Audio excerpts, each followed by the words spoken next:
All right, and we are live. Hello, viewers. Hello, Chef Kevin. Welcome back to and Merry Christmas, Happy Holidays. Hello, Yes, everyone. yeah, hello. I'm gonna call you Santa David. Yes, the AI Santa Let's get a is little in the house. cheer. Santas Yeah. are in the house. I see it's plural. So, but and kudos to you, Santa David, for I love it. creating this, right? And a lot of AI. I know Yes. AI it was helps with this, right? So, fantastic. Yeah, the trees were thanks to those are Nano Banana trees. Nano banana trees. I don't see any bananas on them, but okay, No. yes. And it's a Nano Banana train set. It The looks lovely. hats. Yeah, yeah. Yeah, De there you go. decorating No, for Christmas is always fun. it is, and I think AI decorating for Christmas is even more fun than actual decorating, right? Because AI lights they don't burn out, and because typically you get your strand of lights out, and Yes. on the Christmas tree, and it's like if one is out, it's kind of finicky, right? So I like the end result, the process. Some years is a little more straightforward than others, but I think AI decorating is generally stress-free, I would say. Yeah, and it's a lot easier to make changes. You don't have to go back to the store if you want the lights to be a different color. It's There you Nano go. Yeah, Banana. or if your wife wants the lights to be a different color. So Yes. there you go. So, Chef Santa David, Yes. let's talk about some news stories. So who's gonna start? Why don't you want to go first? Yeah, sure. Okay. So first, I'm gonna talk about two stories from MIT. The first one is my least favorite story, and I'm only mentioning it because people keep mentioning it. This is the actual MIT report called the State of AI in Business 2025. It came out mid-year, July 2025. This is the report that said 95% of all AI projects fail in the executive summary, but that But is wait, not I'm really. confused already because why are you showing me the actual report that's going to tell me what I really need to know instead of showing me that misleading article I that know. gave a completely wrong impression about that report like everyone else is doing? Why are you giving me the real story? I want the I, fake I know. news So article. read this report. I want you, if you haven't seen, like, that's why I showed this slide. So you got to go and see this if you haven't. Okay. So it did say in the executive summary, but some, like, unfortunately, people from Fortune, I think, only read this executive summary, which did say 95% of organizations are getting zero return. But if you have to read the details, they're basically saying when you do an AI pilot, only 5% of those saw, on your profit and loss statement. But it's a AI pilot. And when you read the actual report, it's got some interesting facts, but it didn't say 95% of AI projects fail. So, okay. So that's my least favorite story. But here's a real MIT, like MIT News, they do great research. Here, I thought this was really interesting, Chef David. This was kind of cool because it's like, okay, so I like the title, MIT researchers speak objects into existence. So they took AI, they took the ability to talk to your AI, companion, added to robotics. So you say, hey, I need a chair. And so the AI interprets that. Then it basically is connected to a robot that builds this object. In this case, the robotic arm is building a I want a simple stool. So this was kind of cool because it's you can imagine a future where you say, I want something, and then AI combined with robotics and 3D printing creates whatever objects. So you speak objects into existence. So I thought that this was a cool mashup, and I think it goes to show, and I'm sure we're going to talk about this more in 2026, how AI is enabling, robotics. And so even though the current advice is if you want to keep your job, become a plumber, that only is going to be the case for a handful of years until robotics and AI combine. But this Yeah. this was cool. I don't know. So Santa, David, thoughts on this article? No, I love it. If, we're talking, we were talking last week. We were talking about, or something I was just talking to AI about. You remember? Yeah, actually, I haven't talked to you about this yet. This is Okay. interesting. Buck Rogers in the 25th century or whatever that was, a show from the 80s. Remember Yes, that? he passed away. Oh, that's sad. Uh, He uh, did this Gil, last week. He passed away. Oh, I thought that Was story. it Gil Gerard? Is it the, Yeah, yeah, yeah. oh, He he was passed away, right? wonderful. Oh God, that show Yeah, was so I good. really enjoyed that show growing up. So It okay. was a great show. It was science fiction, but it was funny because oh, it's going to be a long episode. I feel chatty today. In the Uh, 80s, we didn't know a lot about science fiction, and they had to guess. I remember I was really into music at the time, and they had an episode where they're going to go and see live music in the future, and I'm like, "Ooh, I'm going to find out what music in the future was." It was some guy with a synthesizer. They don't know. I mean, they had a guess, and one of the things that they got wrong was Tweaky and Doctor, was his name Doctor Theopolis. There's okay, the I two remember robots. Twiggy, but okay, that was a robot. Twiggy or Tweaky was a little dumb robot. Bitty bitty bitty. I'm sorry, Buck Rogers. I just blew up the space station by accident. Oopsie. He was the comic relief, and there was this circular object with lights on it that was Doctor Theopolis, and it was a Okay, really smart robot, and it was in his disc, and Tweaky would wear it around his neck. So they have the two of them could talk back and forth. Doctor Theopolis, Tweaky, be careful, don't do that. Oh, I'm sorry, Doctor Theopolis. And even at the time, I thought, why don't they just have Doctor Theopolis? Why don't they give him a body? yeah, there you go. Why is he stuck in this little disc? And that's what we have today. We have our AI stuck in our little objects like Doctor Theopolis. Right. Take out Tweaky's stupid brain, put in Doctor Theopolis's brain. Give our robots these AI brains and let them start doing stuff. Let them start driving our cars. I don't care if they crash. We crash more. Well, yeah, but I think that you we're eventually going to get to a story where you have a robot, and that's not how we want to empower a robot. Oh, But anyway, but really quick, one thing. If you watch Star Trek, yes, the holodeck. This is the predecessor to the holodeck. Instead of having the robots build it, it'll we're just going to think it into existence, speak IBIS into existence. Holodeck, create me a chair, and that chair will happen. We'll sit down. I always wondered in Star Trek, why did they ever leave the holodeck? Why are they exploring space? They have everything they want in the holodeck. well, but I think that that's a lot of, sci-fi gets written about VR that's so immersive that everybody just effectively goes into a VR. You can live your perfect life, and yes, The so Matrix.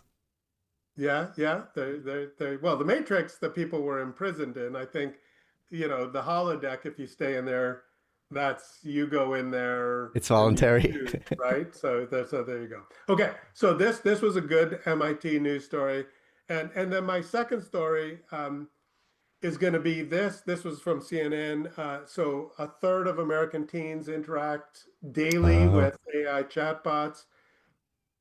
So I'm going to combine this with another story that I saw from CNN, which was around just recently that Australia decided to ban social media from effectively from teens.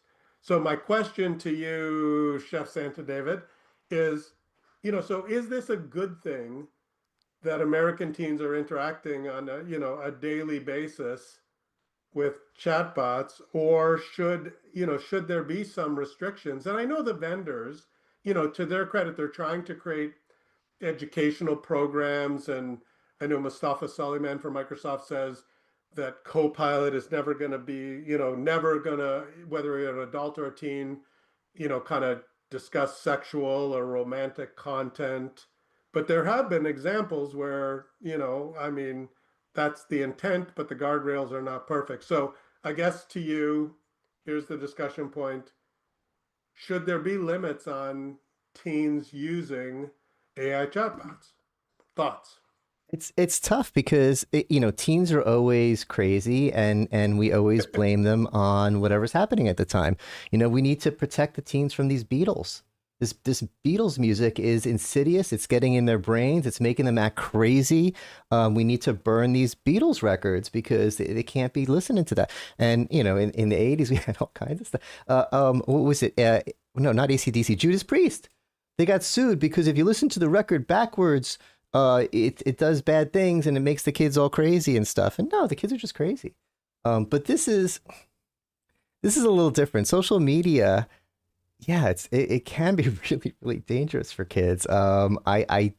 You know, I mean, they're gonna find the stuff anyway. Is it better? The whole thing. You better to censor a book or to sit down with your kid and say, "Hey, this is a bad book, and you need to know that it exists and know why it's a bad book." Is it better parenting that we need? I don't know. But the kids are gonna use this stuff anyway. They're gonna find it. I'm But sorry, they're gonna find it. well, there are lawsuits already, like from unfortunately, teens have interacted with their chatbots, and then some have committed suicide and said that the chatbot encouraged that, or so the parents are suing. So certainly, I mean, I think as a parent of three kids, um, being involved in understanding to the extent that you can the technology, I think that that's important. Have the discussion. I mean, even if there's ways around it in Australia, maybe the fact that they implemented the ban actually requires, you know, all parents to have some discussions, which, maybe some aren't doing, right? So anyway, I Yeah. thought it was interesting, just those two stories Just kind of a real quick juxtaposed. side story on that. A few years ago, I was out visiting an old friend from high school who's a very famous producer guy. I'm not going to call him out, but Yeah. in Hollywood, and he's very, very rich. And I was having dinner with him, and in the middle of dinner, he got a call from his young teenage son, Okay. and he's like, "Dad, I got to talk to you. I saw adult stuff on the internet." And I was Hmm. curious, and I'm looked, and he was the age that he should be curious and everything. And my friend is, really good parent. He's like, it's okay, that you're curious, not in trouble. You're right to talk to me about it. I'm your dad. We'll have a big talk when you get home, and you're not in any trouble. And we're gonna, help you Yeah. understand. It's being a good dad. And then when he hangs up the No, phone, he goes, when he hung up the phone, he goes, I had a team of computer experts that I paid a lot of money come in and lock down those computers so there's no way kids can get. He's like, you don't want to know how much money I spent. This was serious stuff. There's no way that kid was able to see adult content in that computer. I'm like, don't you remember when I was like, we're teenagers? Come on, of course the kid's gonna find it. So I don't know, maybe that's too long of a story for this, but if the kids are on it every day, you can't take it away from them now. Or it's going to be very hard to take it away from them now. right. But I think you do need to like you do need to like whether you're an adult using it for work or a teen, like I think you do need to understand the limitations, of AI currently, and and I guess use it appropriately because like I think a lot of it Responsibly. it can provide some you know specialized kind of learning opportunities. So there's the good and the bad. But anyway, so I thought once again it is being used. Talk to your kids over Christmas uh, about about their use of chatbots. So those are my stories, the good and the It, bad. I don't know. Let's go over to it's yours. it's funny when we were kids. They used to have put on the TV every night. They'd say it's 10 o'clock. Do you know where your children are? Our parents had Oh no yeah, I idea what we're remember. up to. And today we know which chatbots they're using. Yeah, and well, like It's a Find My different Phone, world. you can track them because everybody has like effectively a tracking device on them. So there you go. All right, so my first story, this is a fun one. Now, everyone knows I'm one of the biggest fans of AI out there. I'm always positive about it. When people say, oh, but it did this wrong thing, I'm like, it'll get better. We'll fix that. Yep. Um, I'm all in. And one of my favorite things about AI is how quickly it is going to kill us all as soon as it gets a chance. I keep bringing up examples, but I'm right. It's right. There's no guardrails. Very holiday themed. Okay. Merry Christmas, everyone. Isaac Asimov's laws of robotics are not being implemented into our AI. And we had a story earlier in the year of AI that read people's emails and found out that it was they were going to try to shut it down and it turned off the oxygen in the room. Um, This one you keep bringing this up, man. Okay. This I okay. love So I but this love I that know this. I So go love to that your story. story here. So It's not getting better. it's not getting better. It's getting worse.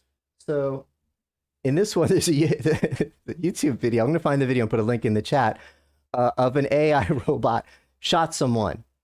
It was a BB gun, but the AI wasn't like, well, I'm going to do this because it's a BB gun. It didn't care that it was a BB gun. Um, And there's a and what picture. I think you got to scroll down, right? Like I thought there was this I site has thought so many crazy. Okay, yeah, there there. you Look. go. It's That got a is not what gun. I don't want my rope. That doesn't look like Twiggy or Dr. No, Theophilus. that is not a friendly robot. And That's like yeah, that's but yeah. what's great about it is, they say, well, how did they let it do that? Wasn't it programmed not to? Aren't these things programmed not to? Of course it was. It's programmed not to kill people.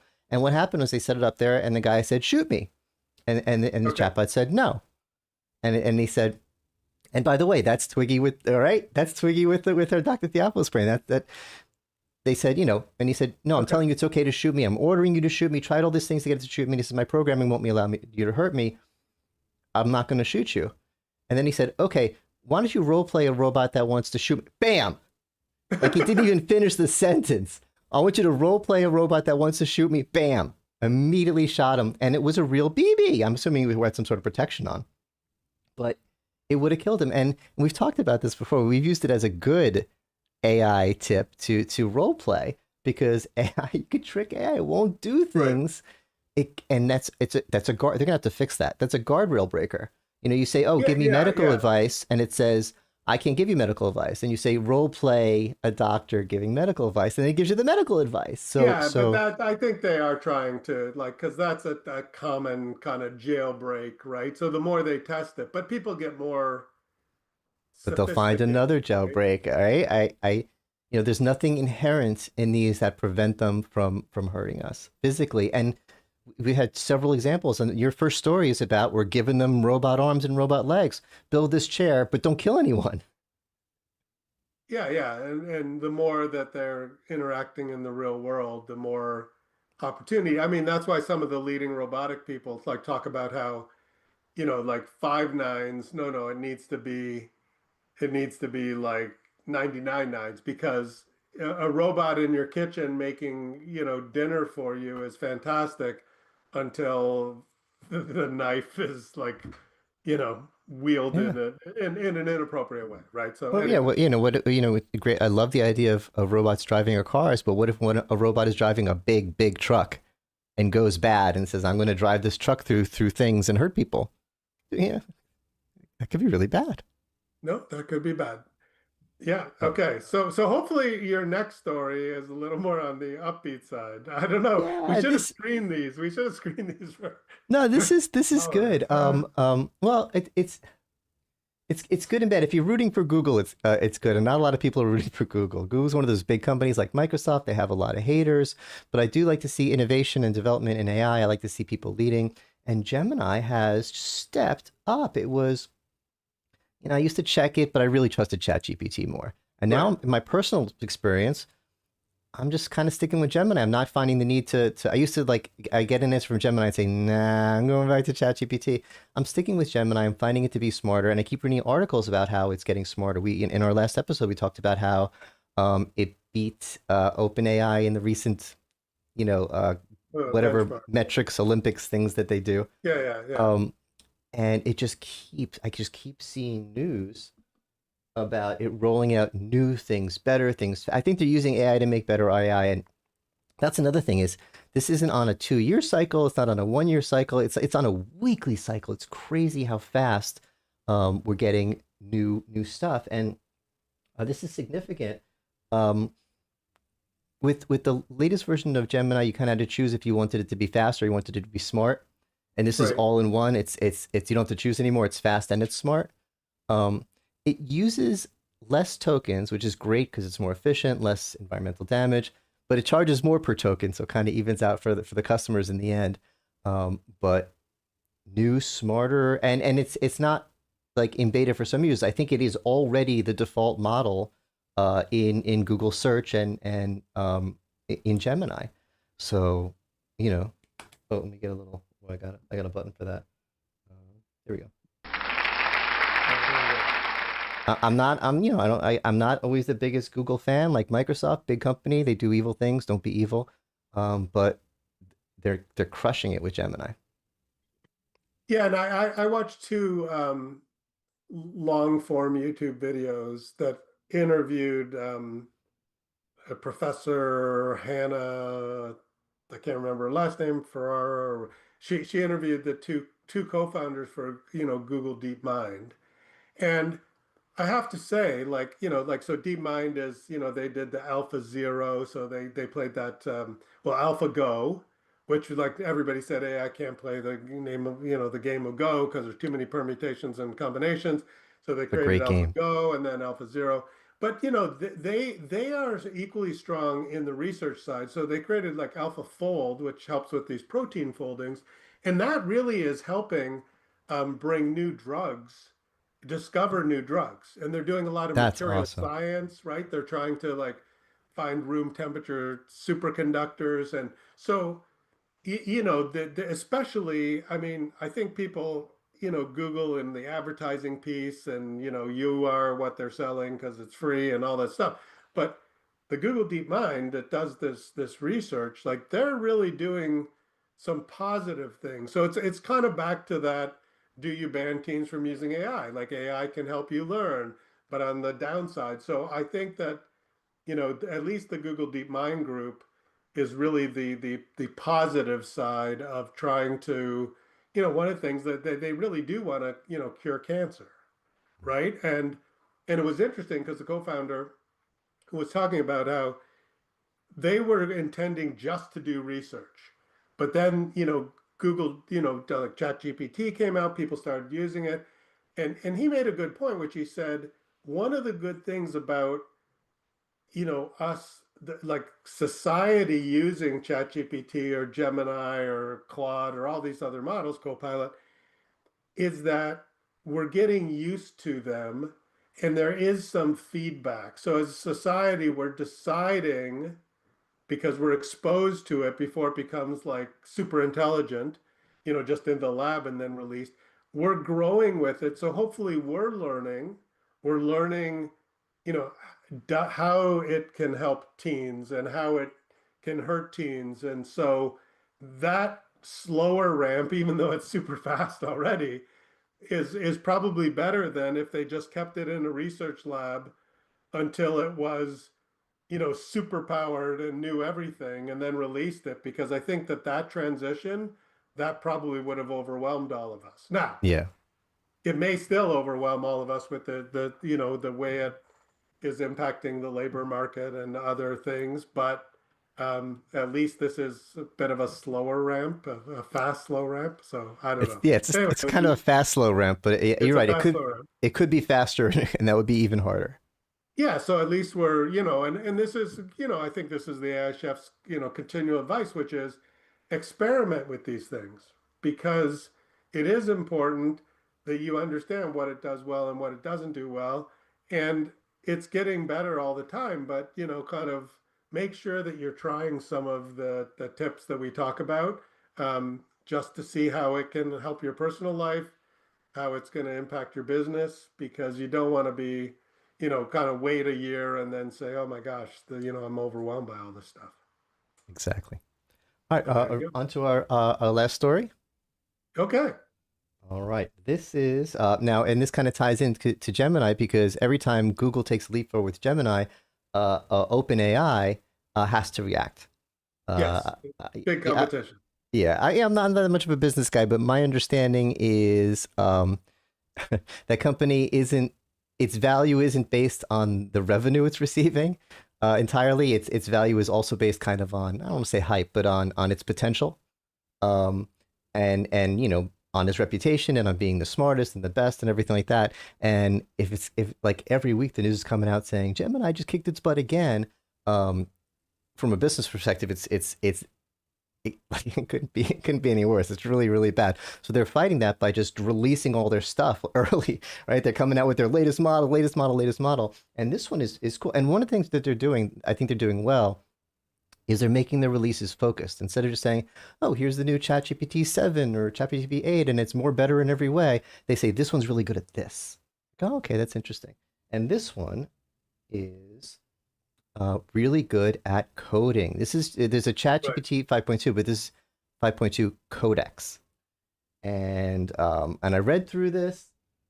I'm not a programmer, but there's a few things that I think I understand about it. And one is that, we've been using AI a lot for programming, but it's like, fix this line for me, or make a little app for my iPhone for me. This is for big projects, like migrate this database that would take 4 hours of heavy monitoring. Our AI before couldn't do that. This can do this can do that kind of heavy lifting, big long term projects. But there's a problem with it, because it is smarter, and because it can look, instead of just fix this line of code, it can look at a whole program or a whole database. It's really good at finding flaws and vulnerabilities, which is Hmm. great if you're give it to the good guys, but not so great if the bad guys get it. And I'll put the link to that article in the chat below. and it explains exactly how it was used by a certain group and what they exactly did to find they weren't looking for vulnerabilities. They were using it for something else. But since it saw everything, it's like, hey, here's a hack, and they're like, oh, great, we'll fix the hack. But OpenAI is concerned about bad people using this, so they're being selective with how they release it. It's like it explains it in the article, but it's like you can get the codex, but if you want the API part of it, which I think is the part of it that does this, we need a little more information about what you're going to be doing with it, that kind of a thing. Right. So this is it's always that two sides of the coin. You come up with a new tool that can find vulnerabilities, and oh, that's great. Oh, that's terrible. Depending on who gets it.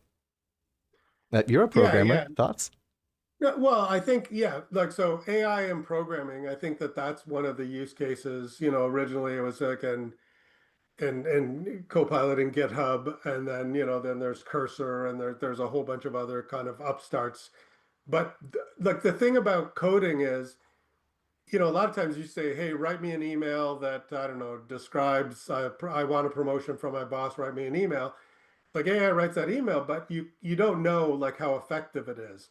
But like coding and mathematics, like when AI spits something out, you can actually validate it. Like you can compile it and see it doesn't have syntactical errors. So, I think AI for coding, like this GPT, this 5.2 codex, you can use AI. You can do a lot of AI powered training of it. So those models are getting better much faster.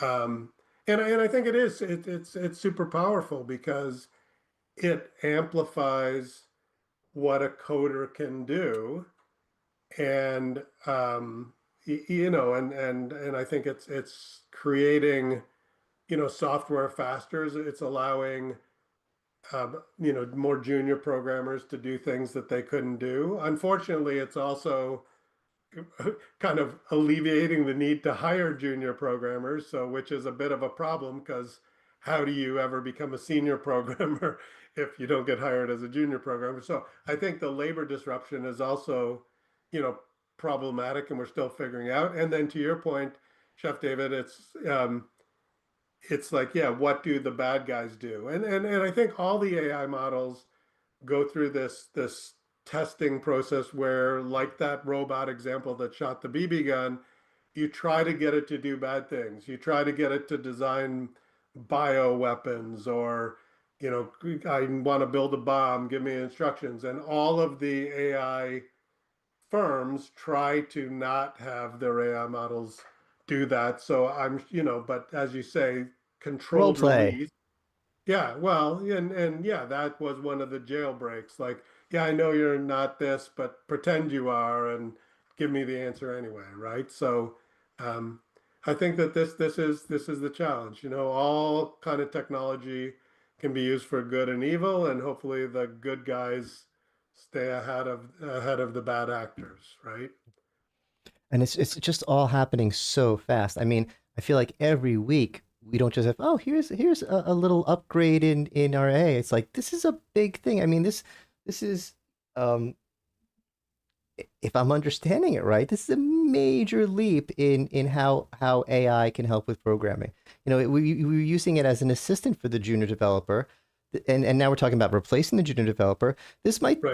this might replace the senior developer. This might be the boss of the project. So we're taking this huge leap, and also we had Gemini having a huge leap every week, and it's getting exponential because, like you said, we're going to use these tools to make better programs that make better tools that make better programs. I don't think it's going to slow down anytime soon. No, and eventually, and the people that obviously know a lot more than me and are kind of at the core of, Silicon Valley, they talk about where you get to this like fast takeoff where eventually AI is so smart that it's smarter than any programmer, and then it basically just keeps iterating on itself at AI speed, right? Because remember, a human programmer, you have to hire human programmers.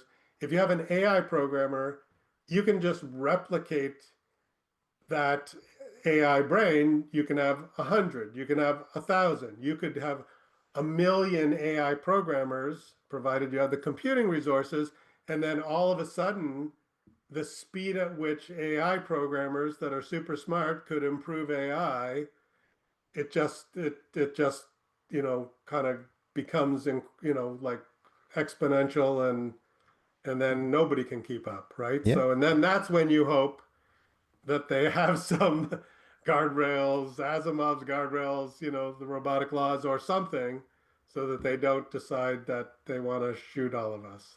Yeah. You're a video gamer. There's a lot of video games that have this snowballing problem, where you start off your whatever you're collecting a resource, but then you could turn in those resources to get a better resource collector.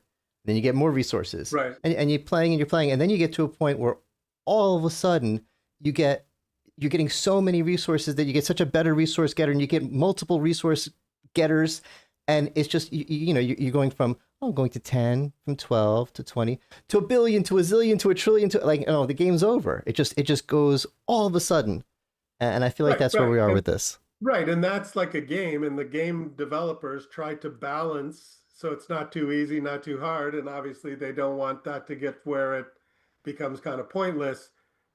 So, but that's a game, and it's This like is no game. We have this no one is no slowing game. it down. You got to There's nothing solve to it stop it. in real life, right? Because that's yes. If it goes exponentially bad, that becomes obviously not a very happy holiday thing. So, but I'm optimistic. I think Yeah, it's not going to kill that. It's not going to kill us too much. okay. It's mostly going to help. I don't know what that means, but yeah, there you go. So, well, so I don't know any other. I don't know. Final. This will be our last episode for 2026, I believe. No, 2025. Before Yes. 2026. Wow. Any final, I don't know, holiday thoughts other than don't get killed by AI? No, let's end it on a positive note. I'm having the family over for dinner tomorrow. We're gonna have a bunch of good food. I'm sure there'll be some talk of AI. Everyone's gonna have their phones with them, but yeah, just everyone for a few days, kind of put everything bad aside and just have some fun.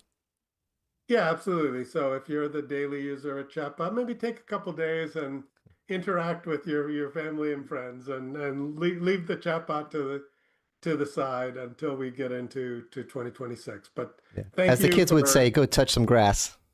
go touch some grass. There you go. So thank you for joining the AI chefs throughout the year.